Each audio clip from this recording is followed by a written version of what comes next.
And chat with you today. Krista invited me to come actually in March, but I wasn't able to make that. So my job is to assist employers with I-9 compliance. I-9 is the employment verification and eligibility form that everybody fills out when you start a job.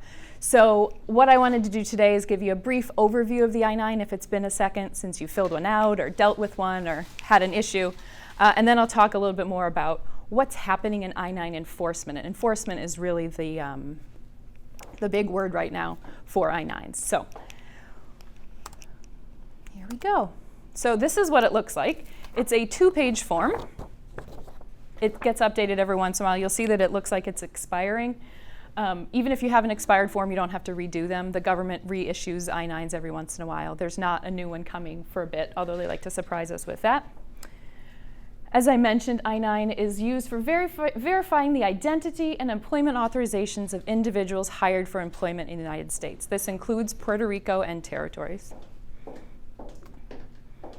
Created in 1986 pursuant to IRCA, it's used by all employers with one or more employees.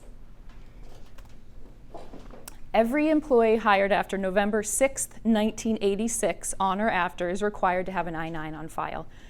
You may have people that were hired prior to then because of we're getting into the time frame where we might not have that anymore with retirements, but you may have people who don't have an I-9, and that's okay.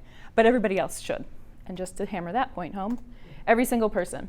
The CEO has to have one, anybody who's on your payroll. The people that don't need one, incidental workers, babysitters. I don't think you employ babysitters, but in your own personal home, you don't have to have an I-9 for a babysitter. There are 4 classifications on the I-9. First is citizen of the United States. Second, we have non-citizen national. I'll tell you what that means in a second. Lawful permanent resident, and an alien authorized to work. So first is a U.S. citizen. That's pretty basic. It's a citizen by birth or by naturalization. A non-citizen national, I'm assuming no one's ever going to have a non-citizen national working for them, but you may. It is, as it says here, American Samoans, people related to American Samoans, certain children of citizens born abroad. Non-citizen nationals born abroad, sorry. So it's very, very narrow, especially on this side of the country. We don't see that a lot. But if you do, please let me know because that's cool. Lawful permanent resident, we also call them green card holders. And this is what the current green card looks like. It's the size of a driver's license. It's not really that size. They try to include new security features, and so they're updating it often. The USCIS website, the government's website, will always have the most current version up so you can see what it looks like. They also have old forms, so you can see what that used to look like. You will notice that there is an expiration date on the form, on the card. That just means the card itself is expired. Permanent residence does not ever expire. And the last one is an alien authorized to work. So students, someone you filed a non-immigrant petition for. You may have people that are on H-1B visas. Some teachers come in on J-1s. Some are extraordinary abilities. There are various, there's a whole alphabet soup of immigration statuses that someone can have that's a non-immigrant. Refugees and asylees, these happen, you see a lot of refugees and asylees. And then last, certain spouses of other non-immigrants and immigrants. Sometimes if your spouse is going through a permanent residence process and you're part of that, or a non-immigrant visa, you have work authorization as well. So how? Very basic. The employee has to complete the I-9 on day 1. There's no leeway with that. Day 1, they come in, they fill out their I-9. However, Section 2 has to be completed within 3 days. And contrary to math, what that really means is start counting the next day. So if an employee starts on Monday, you have to have the I-9 completed by Thursday, the employer section. And that means looking at the documents, filling it out, signing it, all of that. You are not allowed to request certain documents, particular documents. I know it's really easy and excuse me, everyone falls into the say, oh, just bring me your passport or your social and your driver's license. You really can't say that. I know those are the most common, probably 95% of all I-9s are completed with a passport or driver's license and social, but that is considered discrimination. So just Hand them the form. There's a nice little list on the back that says you either bring one from column A or one from B and C.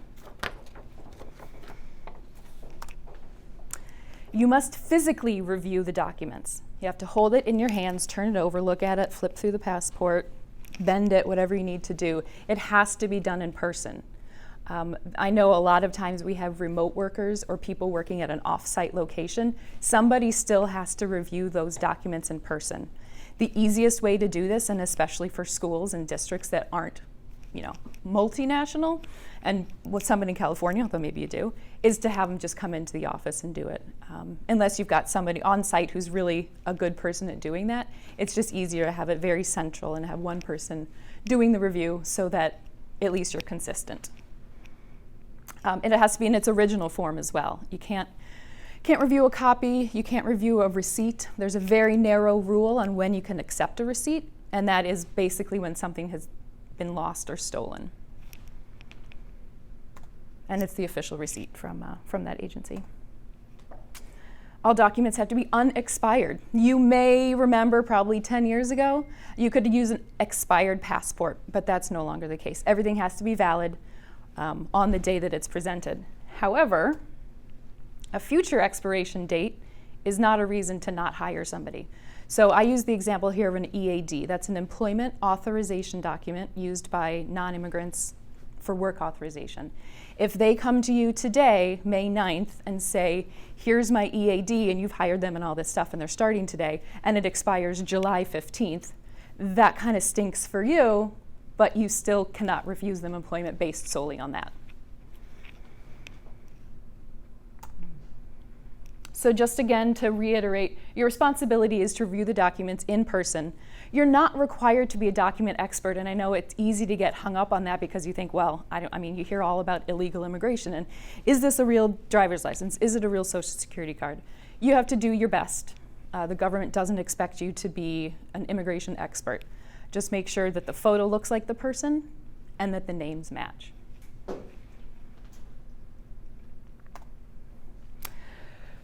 So that's the basics of what the I-9 is and how to fill it out and when it needs to be done. The other side of IRCA was preventing immigration-related discrimination. And you might be surprised at what the government considers discrimination, or you might not. Over-documentation. So your employee comes in and they say, here's my passport, here's my driver's license, here's my social security card. And you're like, great, I'll write them all down. No. Don't write them all down. They have to choose which one they're going to use. Now, if they give you a document that's not valid or is expired, you can say, I need to see a different document. But putting too many documents on the I-9 is considered a form of discrimination. It's because there's lots of cases that have been proven to say that certain classes of citizens have been asked to provide additional documentation, specifically permanent residents. So they have a green card, but what they show you is their driver's license and their unrestricted social security card. That's perfectly fine. They're allowed to do that. As long as those documents match up, you can use those. But so some employers have said, well, I saw you checked the box for permanent resident. Where's your PR card? Where's your green card? And that's not okay. And so the rule of it more is better than less is not, not the case here. Again, requesting specific documents from people, like I mentioned, especially about permanent residents. That's actually the biggest class of people that get requested the wrong, illegally requested documents a lot. Because everybody assumes, you do technically have to carry your card on you, but you don't have to use that for identification. Refusing to hire anyone except U.S. citizens unless required by a federal contract. A lot of cases have involved people saying, well, it's just easier if I hire U.S. citizens. You still have to do an I-9. So that doesn't get you out of that requirement. But you do have to, you can have a policy of not supporting visa applications and sponsorship. That's fine. But you can't refuse to hire somebody if they're otherwise work authorized. So any questions about that? Yes? I've heard that you should not photocopy the documents and attach them to the I-9 because that's a form of discrimination. That is not true. However, you have to have the same policy for everybody. If you're only copying PR cards, that's absolutely discrimination. You can have a policy of either photocopying or not photocopying, and there are obviously two different camps of thought on that.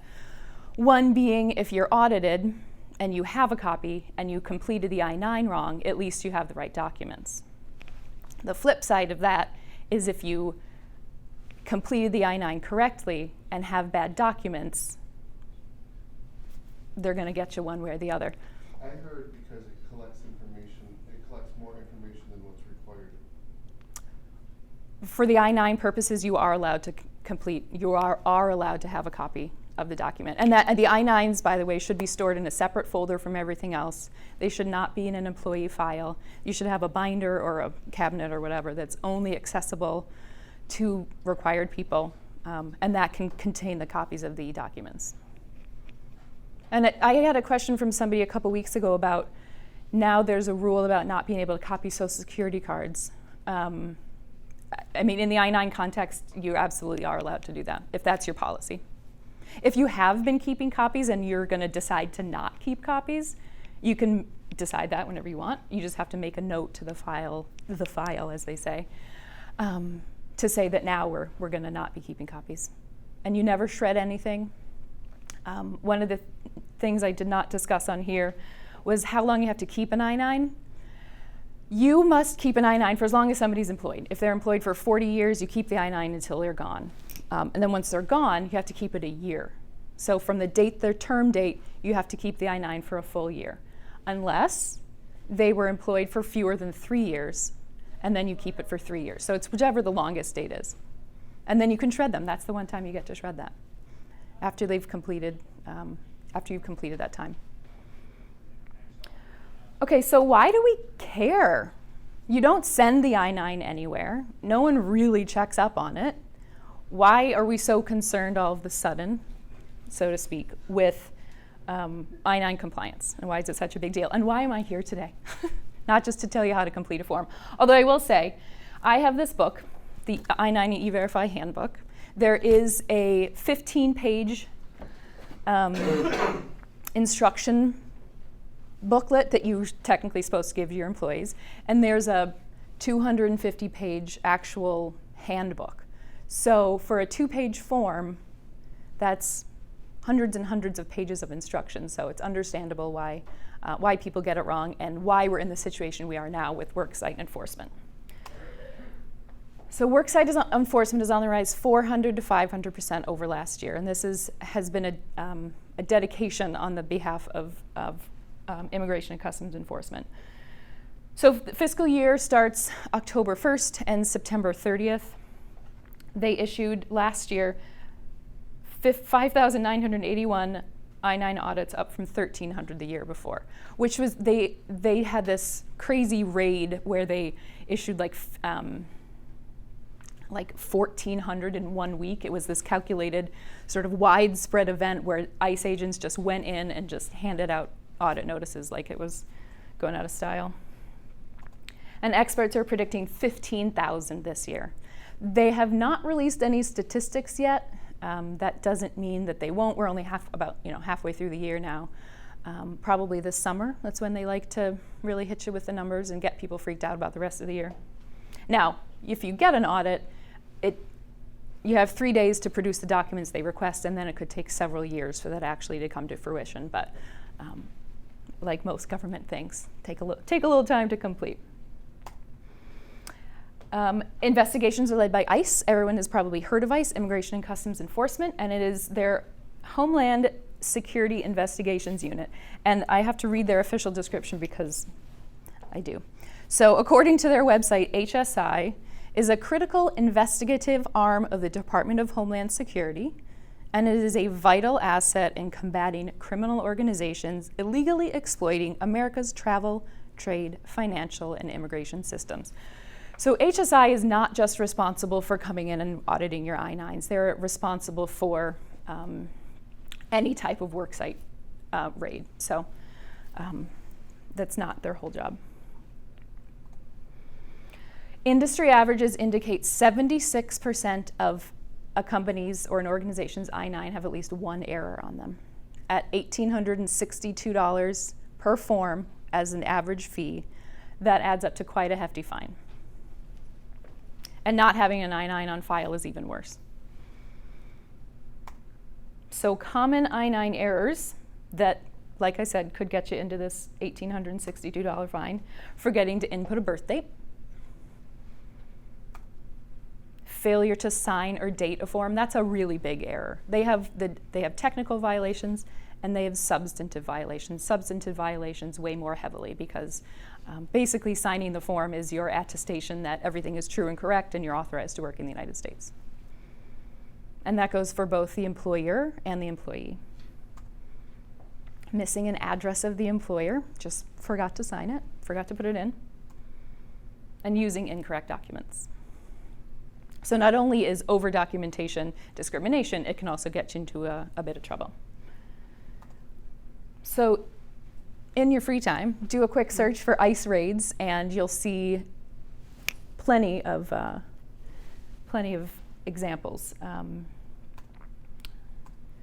This was not the most recent. I'm going forward. So here are just some pictures. This is literally what it looks like when they come in and raid you. This is not what happens when they issue an audit notice. An audit notice is one or two people, plain clothes, they are packing heat, they come in and they give you your audit notice. This is way further down the line where they actually completed their investigation and have come in to raid your offices. So this is the most recent one. ICE has said that they want to be feared just like we fear the IRS, and they're doing a really great job of that. They invite media to their raids. They post videos on their website. They post all the press releases on their website to say, big bad employer got caught. We arrested this many individuals, and they like to publicize that as much as they can. So this is the latest one. In North Texas, they raided CVE Technologies. CVE Technologies is a reverse logistics company. They refurbish electronics. They arrested 280 unauthorized workers. And this started because HSI received tips from anonymous sources, and that's how a lot of these things happen, that they were employing illegal workers, unauthorized workers. The I-9 audit began in January 2019, which confirmed numerous hiring irregularities. So I bring this one up because this is the probably most notable case in the recent history where it's not your typical manufacturing company or farm or construction company. This is a technology company. It is sort of on the manufacturing side, so there's a lot of workers, lots of turnover, but it's sort of the first non-normal, non-usual raid. We still don't know what's going to happen. It's very early. Once the raid happens, there's still a lot of legislative and due process that has to happen for arrests and official arrests and charges to be filed.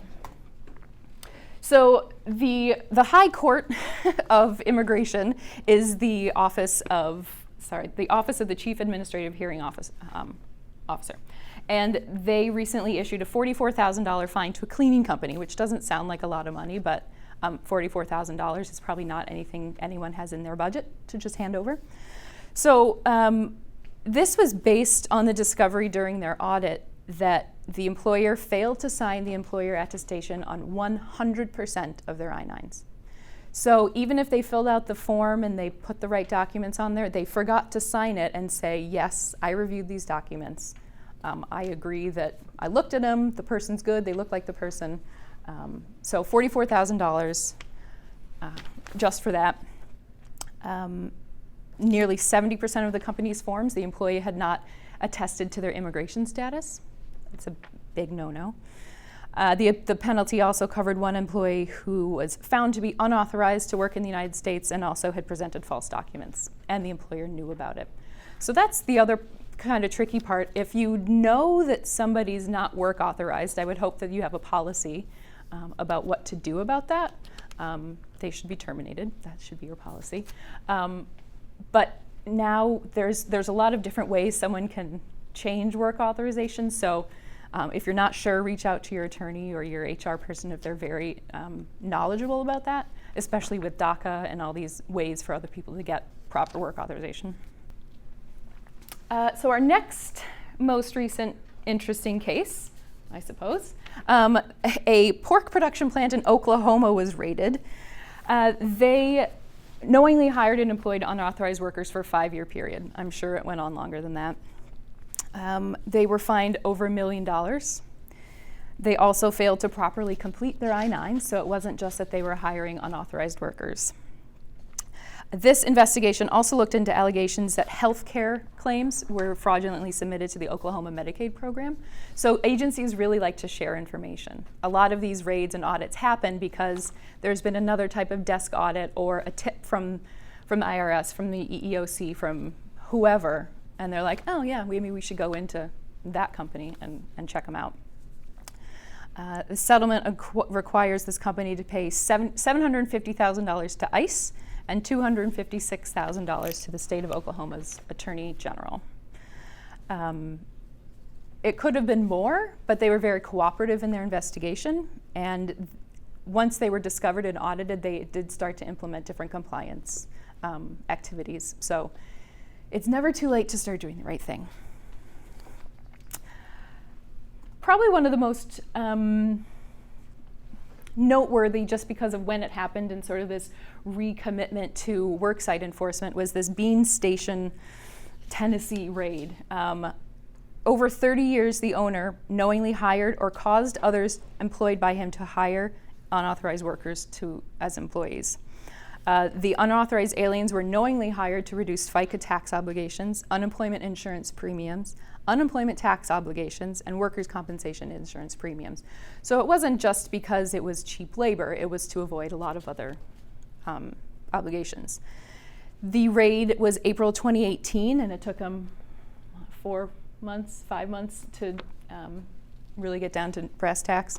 104 unauthorized workers were arrested, and the owner himself is liable and has agreed to pay $1.4 million around on or before his sentencing, which keeps getting delayed, but now it's scheduled for June of this year. So this is an example of having this policy at the highest levels. It does hold you personally liable, especially because it was his idea. Waste management, everybody knows what waste management is. They had a documented and an established pattern of hiring unauthorized workers. It was specifically in one of their locations in Texas. Authorities discovered 16 illegal aliens and at least 100 employees in company records who were verified as fraudulently documented or using an identity that did not belong to them. They had a policy of hiring and rehiring workers with reckless disregard to their lack of work authorization. 3 managers were indicted in this. In May 2014, they received 27 months, 87 months, and 94 months in prison for having this established practice of doing this. Waste Management Corporate agreed to a non-prosecution agreement, which led to a $5.5 million fine. Yes? You mentioned fraudulent documents.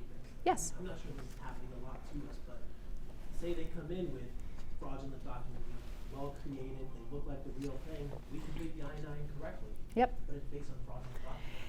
Yeah. Who carries the blame for that? It depends. That's my lawyer answer. Excuse me. It depends on if you knew. If you're looking, there are great fakes out there. Like I said at the beginning, you're not expected to be a document expert, but you are expected to do a little bit of homework before you complete an I-9, so you know what a current driver's license from Michigan looks like, or not that you would do Michigan necessarily, but you're expected to have a little bit of knowledge about what should actually be, what it should look like. And like I said, there's so many examples in the handbook to show you this is what a Social Security card looks like. And I think I know where my Social Security card is, or I haven't looked at one in 10 years, so I don't know, have they changed? So it's sort of, the onus is a little bit on the employer to have a reasonable understanding of what forms and documents should look like. If there's a question, you can always ask for a different document. But if the I-9 is completed properly, the document looks like the person has their right name, you've done your job. Can I ask for a different document? Aren't I discriminating at that point? You can ask for a different document if you believe that the documents are not proper. Should I document that I did that in No, not necessarily, because someone, if they give you an improper document, they're probably not going to come back with a proper one. But if you do think that, they gave you this, you asked for a different one, you can make a note. Sounds like I'm at risk if I ask or if I don't ask. Mm-hmm. Okay. Yeah. Yeah. It's what ICE is really good at doing is discovering patterns. So if you've got a one-off employee here, you're like, I guess this is right, I don't know. If you've got 50 that you're like, oh yeah, these all look the same, and I know that they're wrong, then they have these forensic scientists who do all this that can really figure out patterns, and they'll know if there's a specific location, if there's a specific person who's accepting these fraudulent documents. And it may be out of lack of knowledge, or it may be more sinister than that.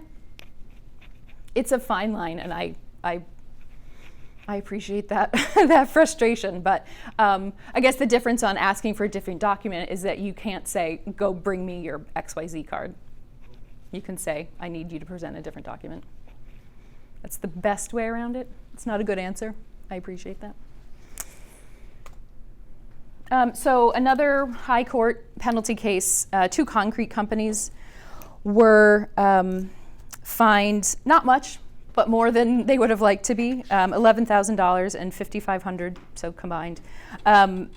They employed around 100 employees. The fine was based on several counts: failure to prepare and present a Form I-9 during the audit, failure to ensure Section 1 was completed properly, failure on the part of the employer to complete Section 2 or 3. Section 3 is a re-verification section. And then substantive paperwork violations. And the big one, you may or may not have heard of this, probably not, because no one is that interested in I-9s. Asplund Tree Service, are you guys familiar with what Asplund is? You've probably seen their trucks. I don't know, I don't really pay attention to their trucks, but they're a tree trimming and bush clearance company for power and gas companies. So lots of government contracts. A 6-year investigation began with an I-9 audit in 2009. During the investigation, it was found that the company employed unauthorized workers who were then fired. The company then created a decentralized hiring process to leave out the very top management. Hiring is by word-of-mouth referrals, not by any systematic application process. Their crews were highly motivated and easy mobilized, allowing the company to dominate the market. They were fined $95 million. And even for a company the size of Asplund, that's a chunk of change. $80 million was a criminal judgment. The remaining $15 million was civil penalties. And this is noteworthy because this was kind of the first, I gotcha, this is what we're gonna do. We're gonna put your name out there. They had a huge raid, and if you're interested, there's plenty of Googling to be done on that. But so I mentioned these particular cases. You notice I didn't mention any school districts. There are no documented cases of school raids, but exactly, good job, guys. But with 15,000 audits expected this year, I mean, I don't want you to be the next one. Like I said, we don't know how many have happened already this year, audits and raids, but it can happen. And they are no longer just concentrating on construction, farming, manufacturing industries. Like I mentioned, the technology company.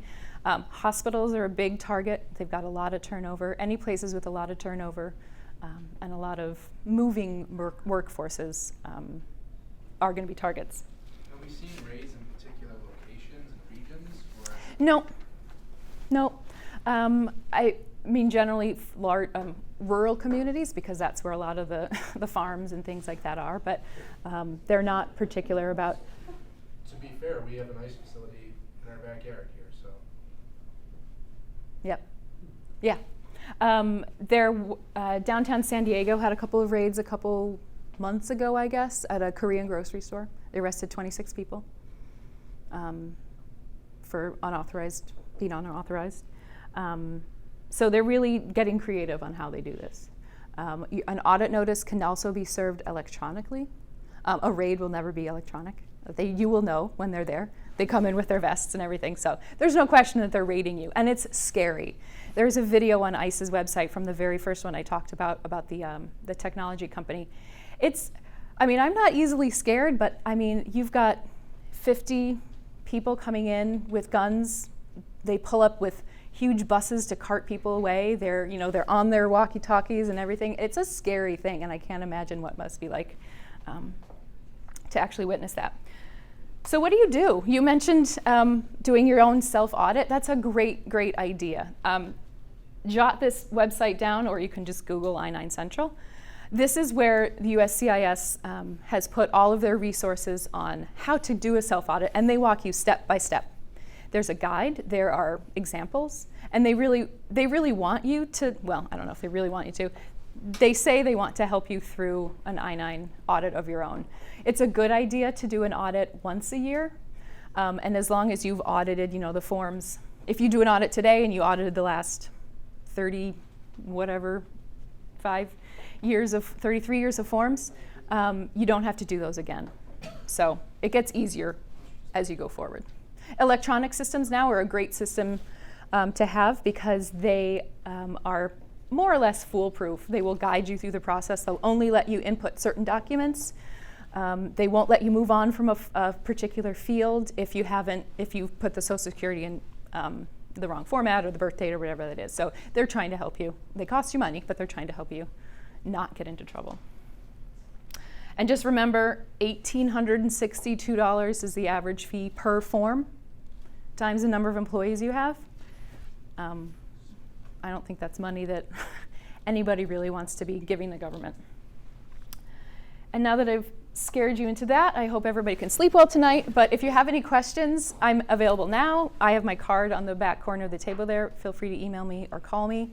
I do post a lot on LinkedIn about I-9 things. I know it's not that interesting to everybody, but if you want to follow me on LinkedIn, I do a lot of stuff there as well. I'll try to keep you updated. Offer a service where you can come out and do an audit of our I-9s? We do. Is that an additional service on top of ACA if we're already in ACA? Yes. Yep. Any other questions about specifics or? I've been doing this a long time. I've seen a lot of different things. The government is still, they're here for it. They're committed. So. Well, thank you. Thank you. Any other questions? Thanks. Thanks. I'll get out of your hair.